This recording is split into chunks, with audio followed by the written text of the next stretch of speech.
From WFIU in Bloomington, Indiana, I'm guest host Daniella Richardson, and this is Earth Eats. On the side, you have your sheets of phyllo dough stacked up. You've got to take the phyllo dough, put it down on your station. One person takes the butter, garlic, lemon juice mixture, wipes it down. Then someone else spoons on the filling, and then they fold it. And then the butter person butters the outside, puts it on the baking tin, and then you gotta immediately start the next dough. This week on the show, we speak with 4 young adults about the influential family recipes that keep them grounded while away from home. They demonstrate the way that food can become a powerful touchstone as we grow and change, and how a recipe doesn't always need to be complicated in order to have meaning. Stay with us. Thanks for listening to Earth Eats. I'm Kayte Young. Kate. Daniella, I'm kind of recording in here right now.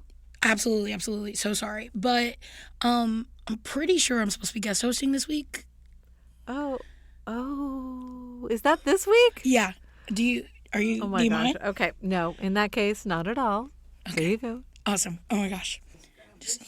I think you left your pen. Okay. Yeah. I got it. All right. Thanks. Yeah, go for it. Awesome.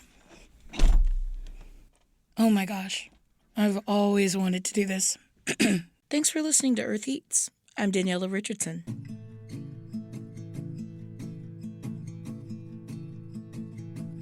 You may recognize my voice from a few select episodes, or if you're like me and like to stay for the credits, you may hear my name here and there during the team roundup. I am so pumped that after 4 years, Kate finally gave me the opportunity to host. Currently, I'm a journalism major at Indiana University in my senior year.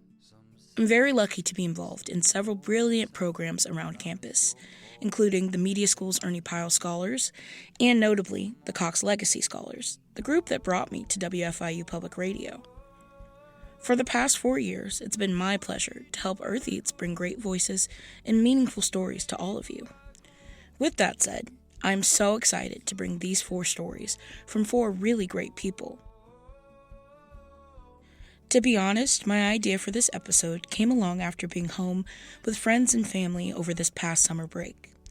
We didn't get up to anything too crazy or anything like that, but we did spend a lot of time together, and more often than not, I went home with either an aching stomach from all the laughs or a new and indelible memory, reminding me of what it feels like to know that I am safe and that I am loved. When I gave myself a moment to think of other instances where I felt this warmth and glow, many of them involved me, a loved one or two, and a home-cooked meal. Being away at college allowed me to know well how it feels to crave that one meal. Do you know what I mean? That one foundational food that transports you back to your mom's kitchen. For me, I always daydream about my mom's chicken noodle soup. As a kid, I would sit right next to the countertop while she seasoned the broth, and sometimes she would let me put the bay leaves in, right as I asked her maybe my 47th question for the hour. I find often that the craving for this is strongest on nights before a big exam, whenever I get good news, or even just a windy Tuesday that kicks up just the right scent. The same scents that take me back to this time. Back to me, my mom, and a homemade soup.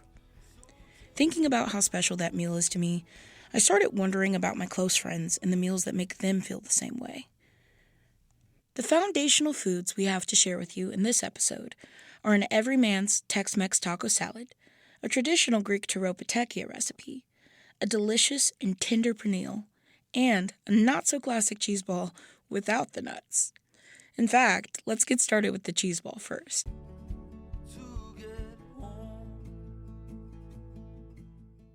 If you ask Bryn who makes the best cheese ball in her family, there's only one correct answer. Me. Sorry, Mom.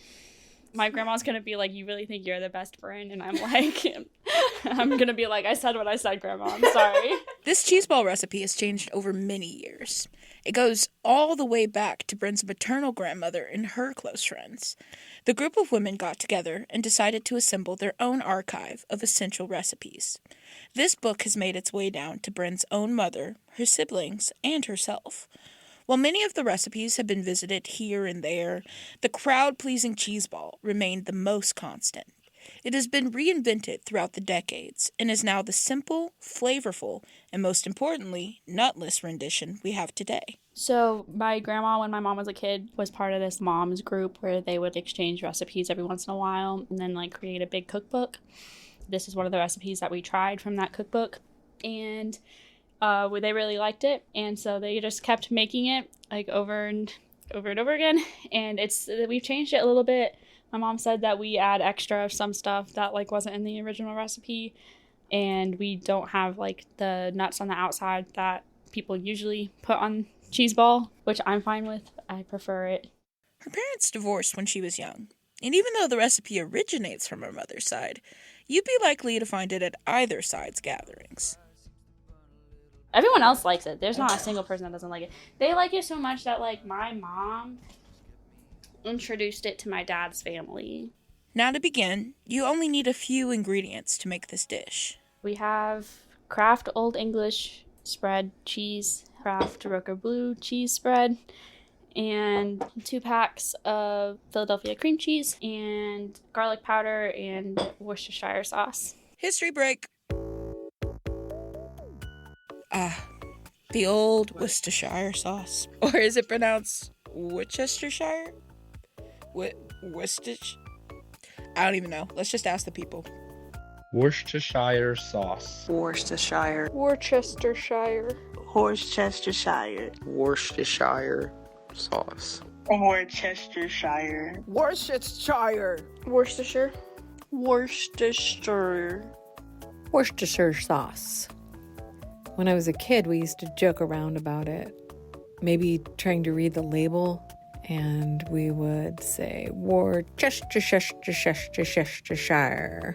Just thought that was so funny. The history of Worcestershire sauce is an interesting one. It dates back to Worcester, England in 1835. Chemists John Leah and William Perrins were commissioned by a British lord to recreate a sauce he had often had while in India. When they completed it, they had intended to sell some of the mixture in store, but it had such a strong odor that they stored it in the cellar and forgot about it until 2 years later. When they rediscovered their concoction, it had fermented into the delightful and smoky sauce we have today. I also think it's important to mention that Worcestershire sauce is not vegetarian. It includes anchovies in its composition, which gives it its signature richness and umami flavor. Thanks for going on that brief detour with me. Now, back to the cheese ball. Now the fire seems to burn a little brighter. While we incorporated these ingredients together in a small bowl, Bryn described what it was like growing up with this recipe. We are cheese ball fiends. Every time my family gets together, we are eating cheese ball. We like hoard the cheese because the Roca Blue and Old English cheese only come out during the holiday season. So they come out in November, December-ish, and then they aren't out anymore. And sometimes stores don't carry Roca Blue, so we panic and then have to try and find where to find the Roca Blue. Because, we make it at Christmas, we make it at New Year's, we make it at Thanksgiving, and sometimes, since we hoard the cheese, we will make it like once or twice over the summer if we can. And we fight over it too. We're always like, no double dipping, like, who ate all the cheese ball? There better be another one in the fridge. As I mentioned before, this recipe hasn't always been this way. It started off with nuts, but Bryn's mom, Shannon, personally decided to do away with them.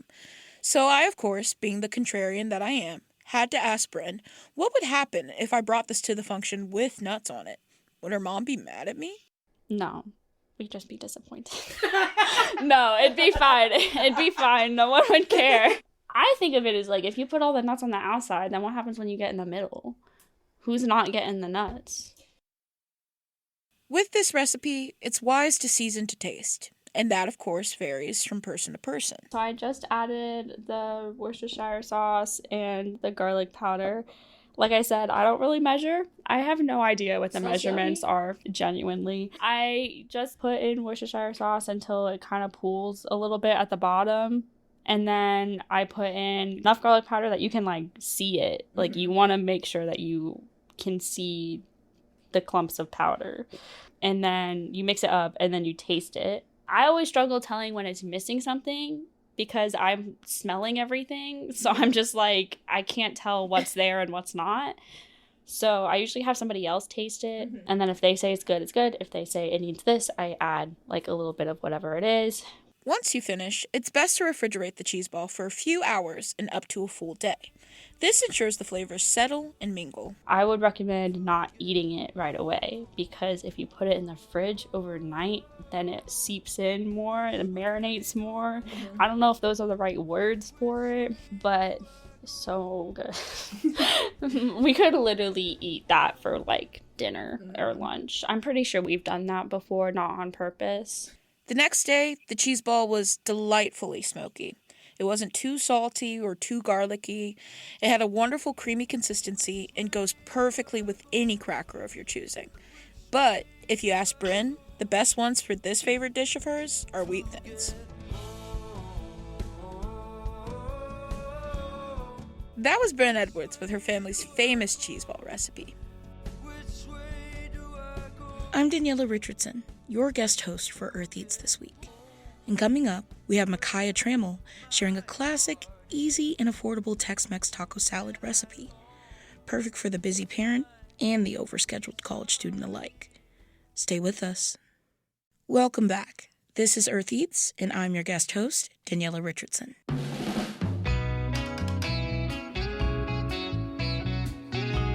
Even though I know I said that sometimes I get really impatient with it and it's annoying, and it is annoying, but like, you know, just like I was saying, just taking the time to like do something for yourself, like whether it be cooking or taking a shower or cleaning your room, just doing something for yourself to like make your life easier or just make you feel better is therapeutic. And you know, you're hungry, you make a good meal, you feel good about that meal, euphoria. Kayte Young was born in Evansville, Indiana, to a hardworking and single mother. Balancing full-time work plus motherhood is a challenge for anyone. God forbid you have to do it alone.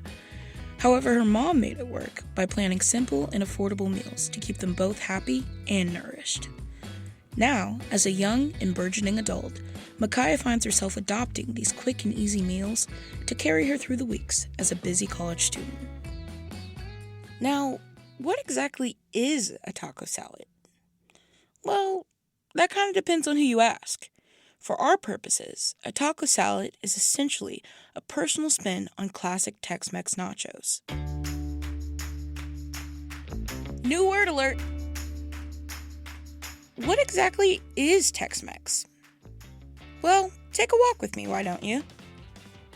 Tex-Mex originates from the abbreviation of the Texas and Mexican Railroad. As time went on, it eventually became tied to the twist on traditional Mexican food found within the region. Its popularity, however, really began in San Antonio, Texas, with a group of women known as the Chili Queens.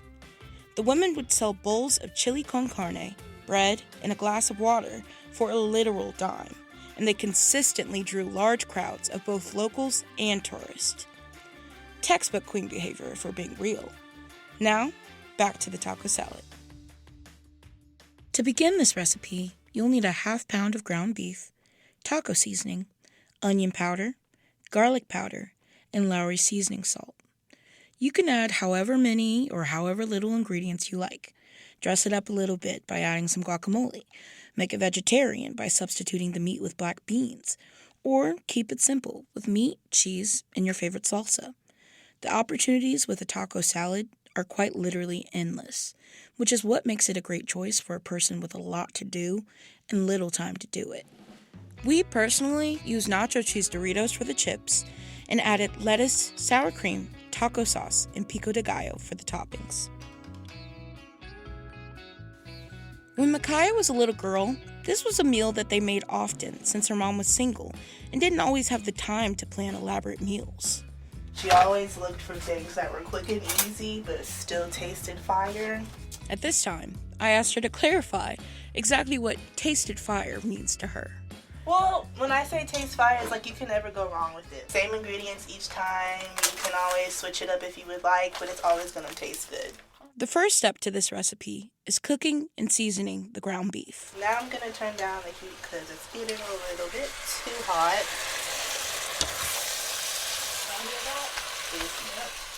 And the longest part about this is cooking the meat, because you really just got the toppings after this, unless you want to, like, chop up vegetables and stuff. Now, as a kid, Micaiah usually didn't pay attention to her mom when she was in the kitchen. But now that she's older, she is much more active in the kitchen herself and will even sometimes attempt to recreate recipes that she first had with her mom. Like, when I was younger, I guess I could say I really didn't care what she was making. Like, I'd much rather be doing my own thing and then call me when it's finished. But now that I'm, like, older and starting to do these things for myself, I kind of try to, like, stay around sometimes, or, like, try to mimic, like, the meals that she made. Like, there was this one time I made a white chicken chili she made. It turned out really good. And, like, I wanted to try it myself, because I was like, I actually really liked it, and I wanted to see if I could do it myself. Right now I'm trying to make sure all the pink is out and that there aren't, like, big chunks in it, and then I'm going to taste it in a bit to see if I need to add more seasoning. As a busy college student, she finds herself with little time to cook, but it is something she has been working to incorporate more in her day-to-day life. This is hard as a young person learning financial responsibility in a world of DoorDash and Uber Eats, which I'll admit are very convenient, but of course, not always practical. I don't cook a lot. I cook when necessary. I would like to cook more, but I've been trying to cook more so that I'm not spending as much money on, like, eating out all the time and stuff. Because now that I'm getting older and, like, having to learn how to, pay for things on my own, I can't always be spending money on DoorDash. Micaiah associates this recipe with too many moments to count. And every time she remembers her mom making it, her family was always happy and safe within these memories. Whether it was for Super Bowl Sunday, extended family gatherings, or just a random school night, this easy taco salad became a unifier that never failed to bring the whole family to the table. I had a great childhood, and we have a great family. Like, it was a whole village that helped raise me, so even though she was a single parent for a long time, it didn't really feel like that because we always had family. At this time, the meat is all done.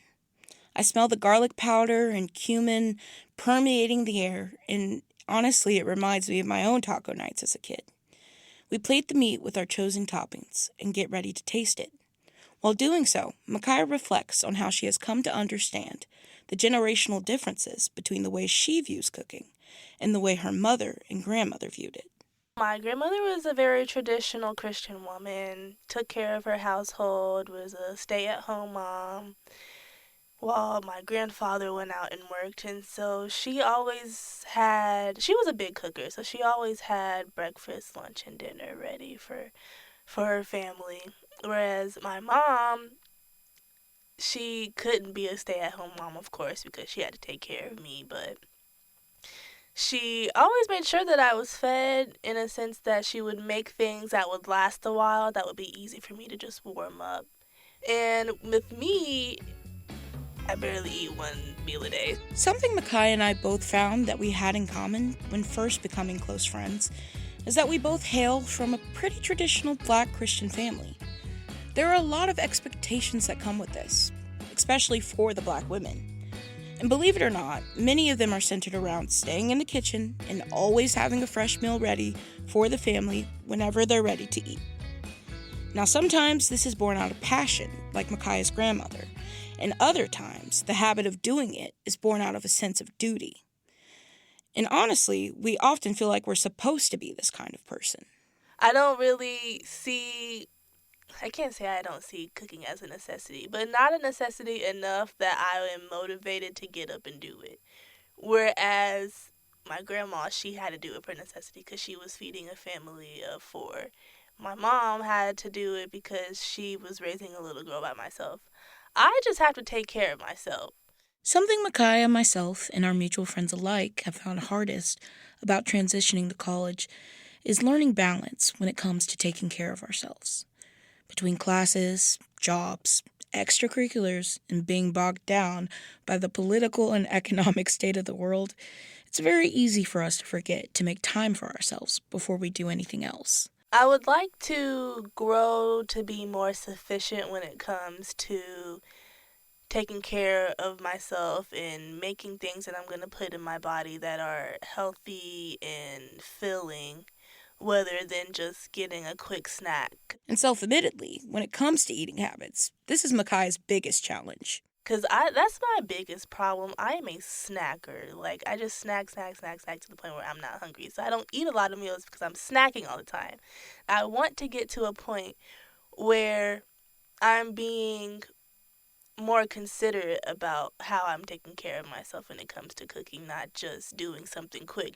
Whenever she makes the taco salad, she isn't necessarily just whipping up something quick. She's connecting to home, she's nourishing herself, and she shows herself that she cares enough to take the time and do nice things, even when no one else is around to see it. Taking care of myself before worrying about, like, external things is a work in progress for me. It's definitely not a linear progression. I used to be a lot worse about it, but I realized when I don't take the time to try to take care of myself, I'm not my best self.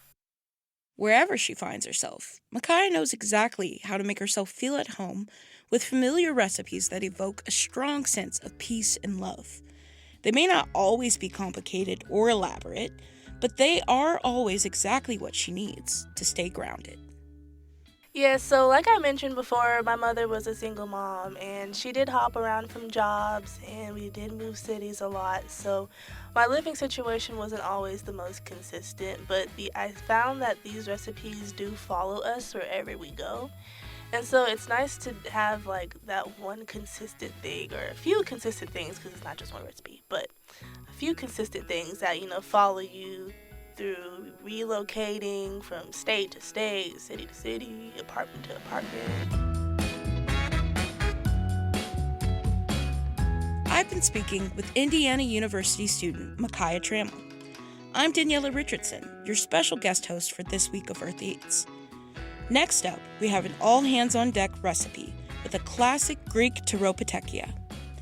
That's coming up after the break, so stay with us.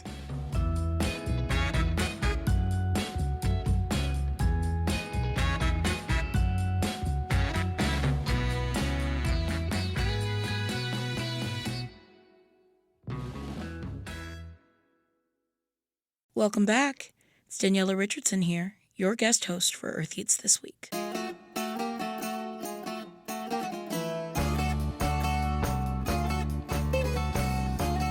Anna Veros has always been Greek, but she didn't always know it. She thought everyone loved their green beans Greek style, just like she did.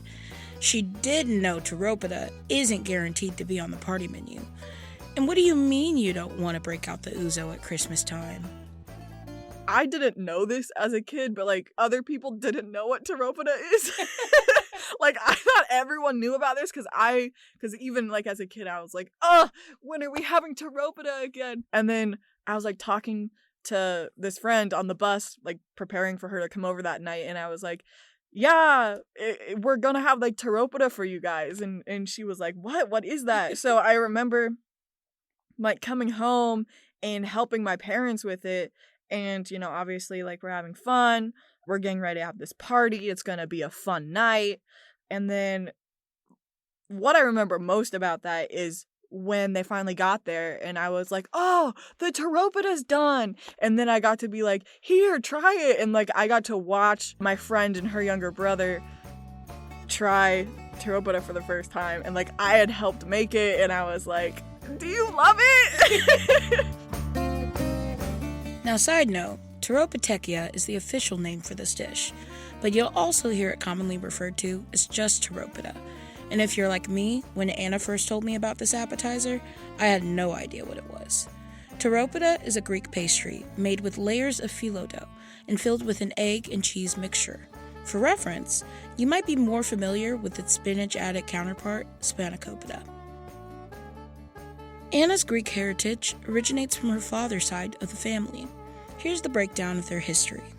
My great-grandparents on my dad's side, because I'm Greek on my dad's side, my great-grandfather was from a very small town up in the mountains called Zatuna. which we got to visit when we went to go to Greece. And it was very bizarre because the population of the entire town is extremely low. Like I want to say it's like 72 or 42. Those are the numbers that come to mind. Definitely not in the triple digits. Like that's how small this town is. And they recognized our last name when we introduced ourselves. And then my great-grandmother, she was from a island called Monomvasia, which we also got to visit, which was extremely beautiful.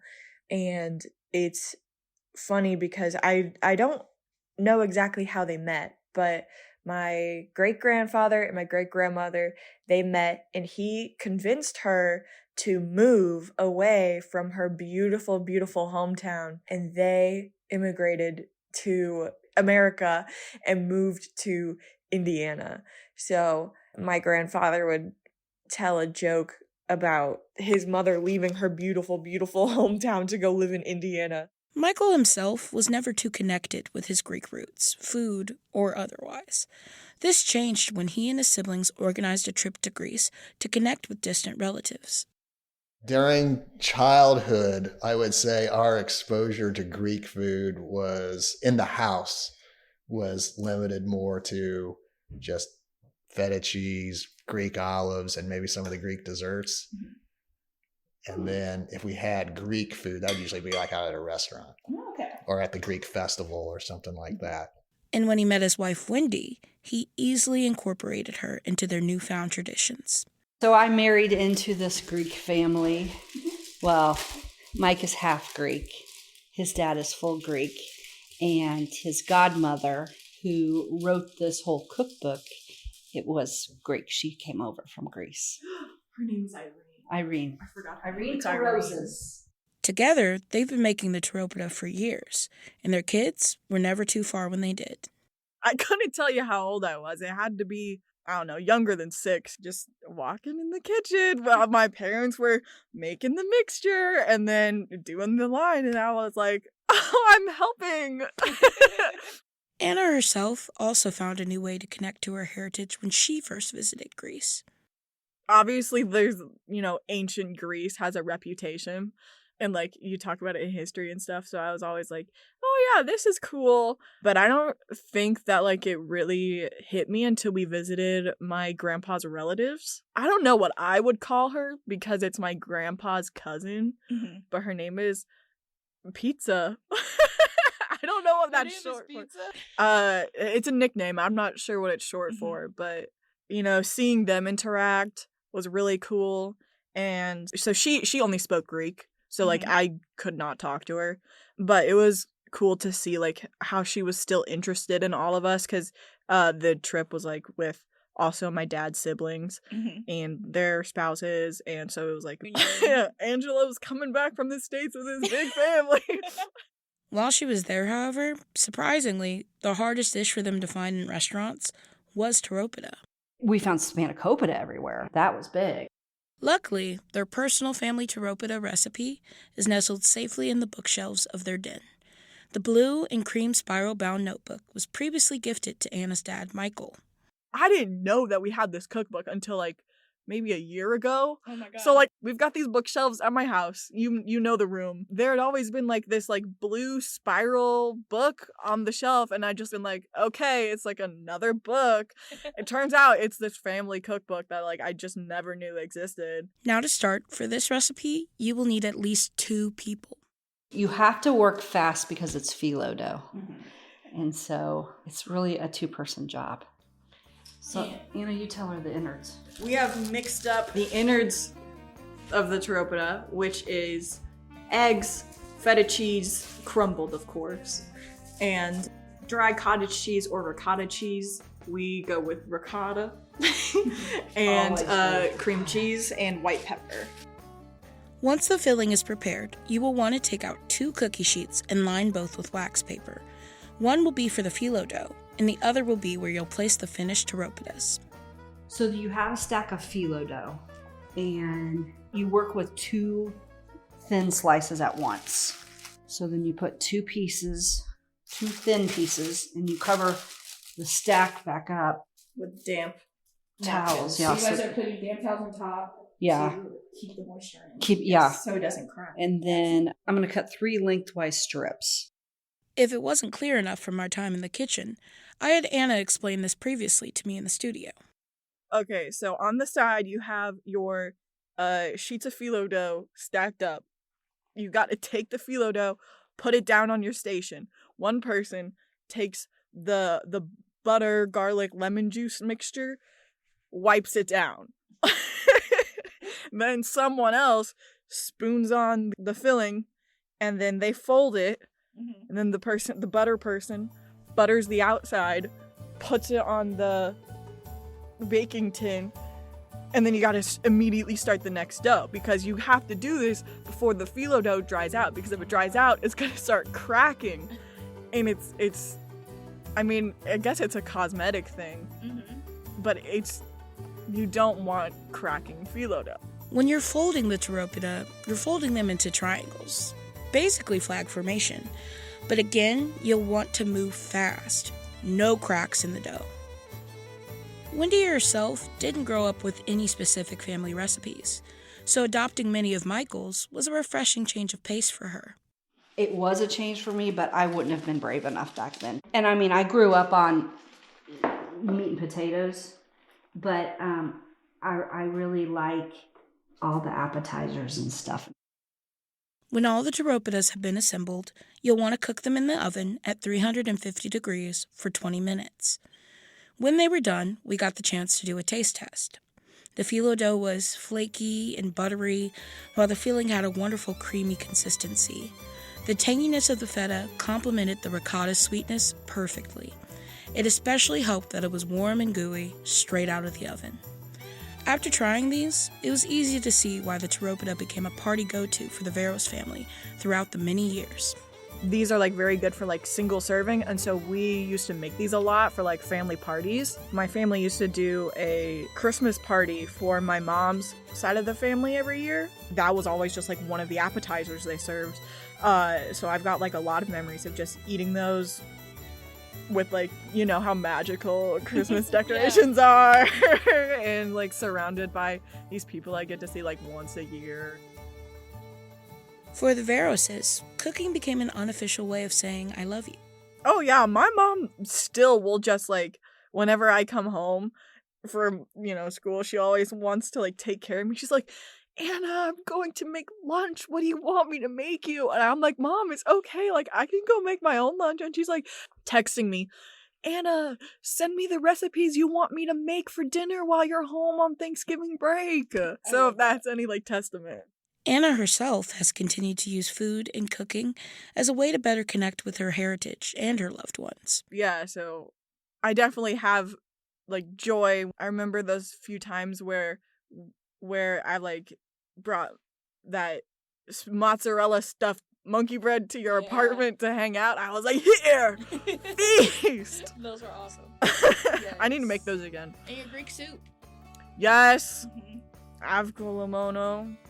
Yes. And my. Spell that for me later. Okay.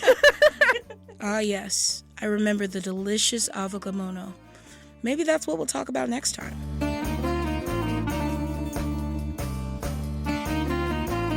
That was Anna Veros in the kitchen with her dad Michael and her mom Wendy.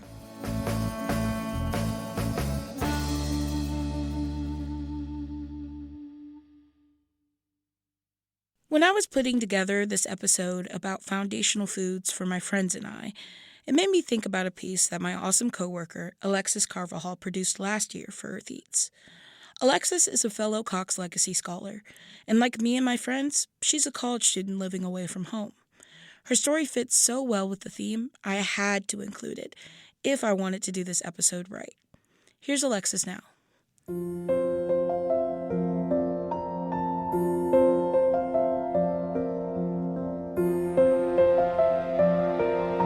Food is one of the strongest ties to our culture. For most families, there's a recipe that's been passed down through generations. A recipe that's made its way from one country to another against all odds. My grandma immigrated to the U.S. from Cuba when she was young, and with her came a recipe steeped in family tradition. Pernil is a slow-roasted pork shoulder dish that's typically made during Noche Buena, Christmas Eve, or any time you have your whole family gathered together. Although I've never had a family gathering with my dad's side, I knew I wanted to learn this recipe. I may have never been to Cuba or sat at a table with my ancestors, but I can cook the same food they have enjoyed. And I can make that meal with the help of my family. It is a recipe I'm going to be preparing with my dad. A recipe that's traveled from Cuba to New Jersey to Florida and now to a tiny kitchen in Fort Wayne, Indiana.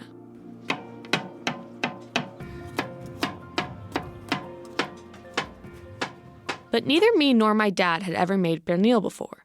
So I called up my grandma, she lives in Florida, and asked her how to make pernil. Turns out the process takes 2 days and 5 hours. The first thing you do is you salt it all over. And then you're going to prepare a mixture. You can do the blender, pulse it 3 or 4 times. And that mixture is going to be cumin, a lot of cumin, black pepper also is very important. To mix it with all the stuff you're going to put in, you're going to need a little bit of olive oil and 2 bunches of green onions and 1 bunch of cilantro. This next item I always have in my cupboard because I use it all the time, and it's called sazón Goya. It comes with or without azafrán, but you want the one with the azafrán, and you're going to be using 2 packages. Sazón Goya is a seasoning which contains garlic, cumin, salt, and turmeric, and importantly, azafrán, which means saffron.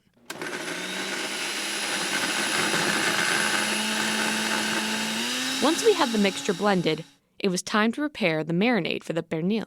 And also for the mojo, which is the liquid, to marinate it too. It's called Goya marinade. Mojo criollo, or mojo for short, is a staple of Cuban cuisine. It's made from the juice of sour oranges and lime, garlic, oregano, cumin, salt, and pepper. You can make it from scratch if you're feeling ambitious, or you can buy it from the store. The word criollo refers back to Spaniards who settled in Latin America and their descendants. A lot of Cuban cuisine has Spanish roots, like a lot of Cubans do, but with the added Cuban flair.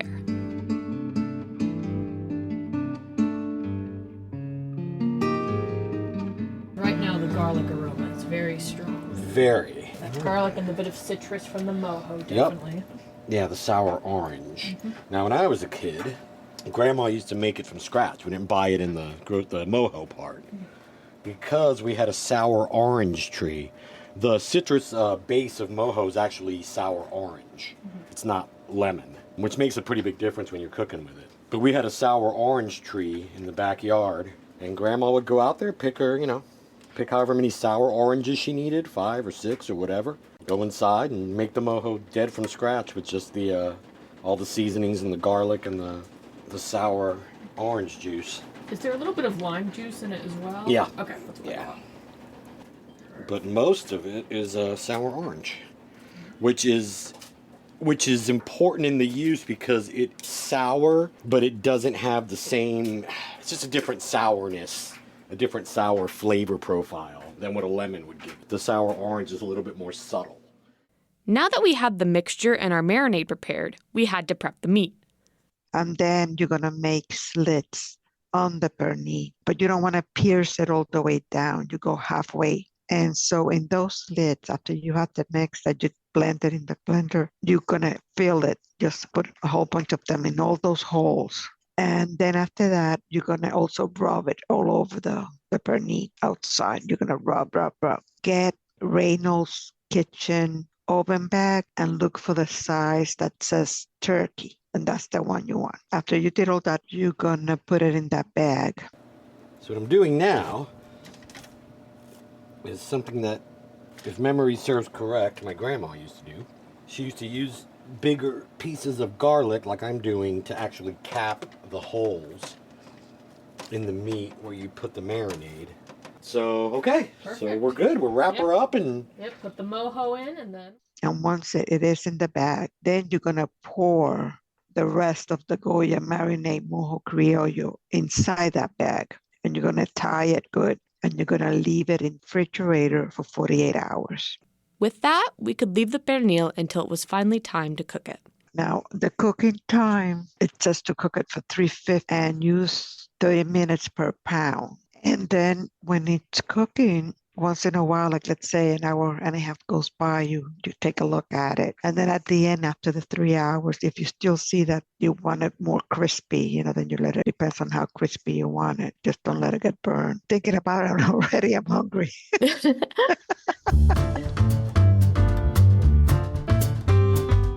Since pernil takes 5 hours to cook, you can prepare some of your side dishes while you wait. So what do you typically serve with it? Rice could be any kind of rice you want. If white rice is what we usually eat. We also have the beans. The Cubans usually use a lot of black beans. There's different kinds of ways to make the beans from scratch. And that comes out from Spain. My grandma used to be able to do those, and I love them. And besides that, you can also make tostones. Tostones are fried plantains and one of my absolute favorites. They're perfectly crispy on the outside and just a little bit softer on the inside. I've only ever ordered them in restaurants, but making them is actually pretty easy. To prepare those, you cut the ends, and then with the point of the knife from one end to the other, you try to slice down, and then just by going back and forth with knife at one point, you'll be able to just with your hand peel them that way. And then after you got that, I usually cut it maybe an inch or less than an inch, but you cut it in pieces. And then you're gonna, if you don't have a plantain smasher, you can also do it with the back of a glass. But first you fry it in chunks like that. You make the oil, it's gotta be very hot. Yeah. You put them in. And when you put them in, they're like, not cooked, so they look more like pinkish or something like that. To know that they're cooked, they gotta be yellow. When they turn yellow and you see the consistency, you take them out. That's when you're gonna smash them. One by one, you smash it down. Once they're smashed, then you have to put them back into that hot oil, but not for long. You can tell more or less how crispy you want them, and then you take them out, and at that point, they're cooked, and just salt them. I love those. By the time the tostones were perfectly fried, our rice and beans were done. Now that we had finished combining all those flavors, it was finally time to taste the fruits of our labor. All right, moment of truth. Let's see what we got here. Time for the taste test. All right, looking pretty good. Get her out of the oven here. All right. Oh, that smells proper. Yeah? Yeah, that smells like my childhood. Oh, that's good. Let's see. Let's taste test it, shall we? Mm-hmm. See.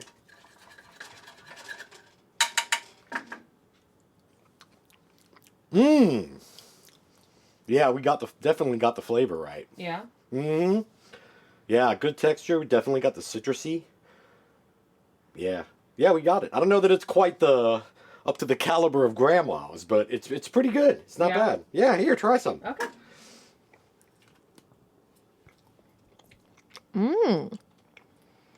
Yeah? Yeah, the rub's really good. Okay. Well, we'll grab our rice and our tostones, and we'll be good to go.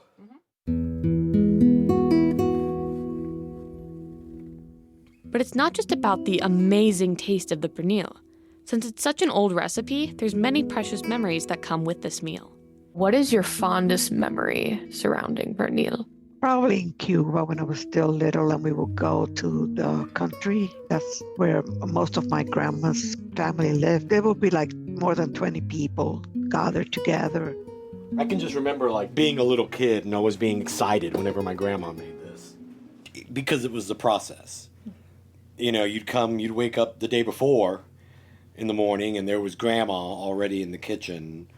Granted, this was a big family we had. We had 7 people living in this house. So it was a big pig. It wasn't the whole pig, but it was a big pernil. So she had to start that prep early. So, you'd go in the kitchen and you just get the smells, the aromas of the garlic and the citrus from the mojo. And, and it was just kind of ingrained in the memory of sitting there with my grandma while she was preparing it and just talking. And those were, I guess it was kind of something I associate with my family. And to me, this is the real power of food. Not just the flavors on your tongue, but the memories that flood your mind with that first bite. And of course, the moments you share with the people you love. For Earth Eats, I'm Alexis Carvajal. You can find this recipe on our website, eartheats.org.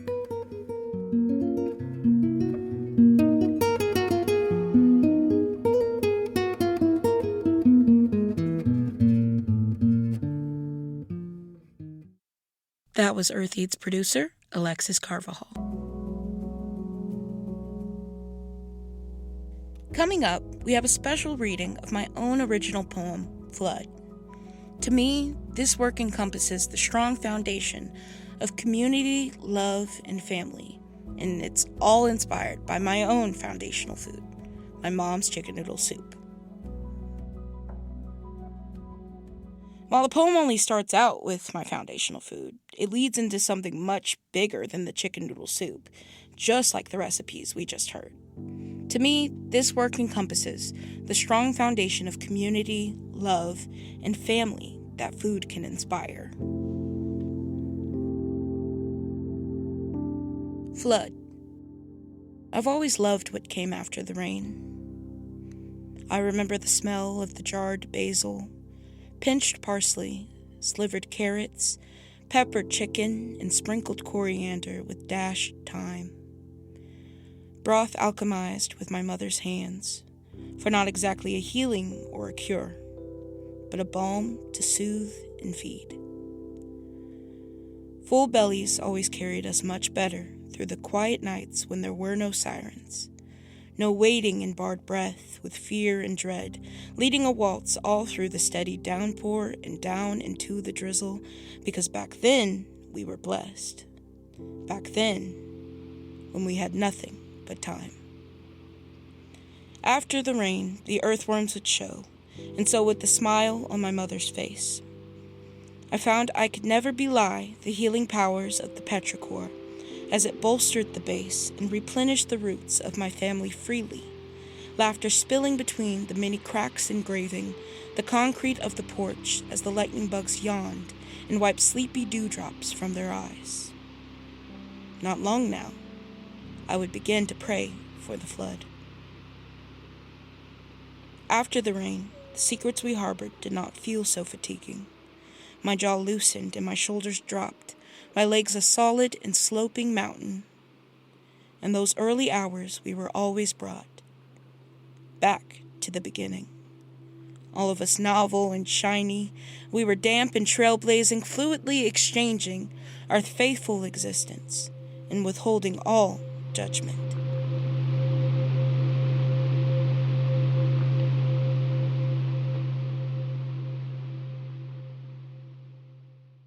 You just heard me, Daniella Richardson, with my poem, Flood.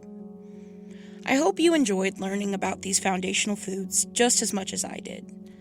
All of these stories illustrate the importance of a community that you can connect with, and how having the privilege of resources, like home-cooked meals and support from family and those you hold dear, can make a whole world of difference. And sometimes, I know, like me, when we're away from home, it's easy to forget the small parts that complete us. But when we reconnect with these essential pieces of ourselves, we find our way back to that special place carved out for us, with our loved ones already lighting the fire to keep us warm. And now, I'm curious about what foundational recipe completes you. Feel free to share with us on social media at Earth Eats, or send us an email at eartheats@gmail.com. We can't wait to hear your stories too.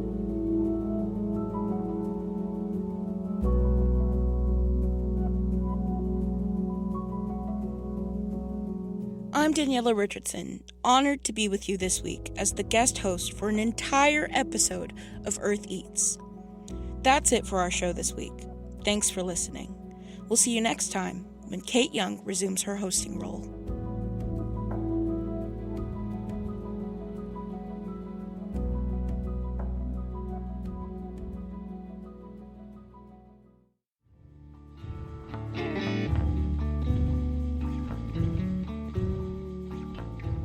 The Earth Eats team includes Kayte Young, Eabon Binder, Alexis Carvajal, Alex Chambers, Toby Foster, Luann Johnson, Leo Pies, Samantha Shimenauer, Peyton Whaley, and we partner with Harvest Public Media.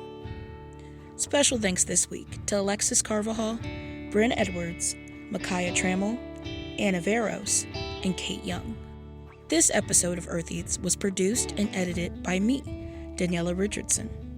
Our theme music is composed by Aaron Toby and performed by Aaron and Matt Toby. Additional music on the show comes to us from Universal Production Music. Our executive producer is Eric Bolstridge.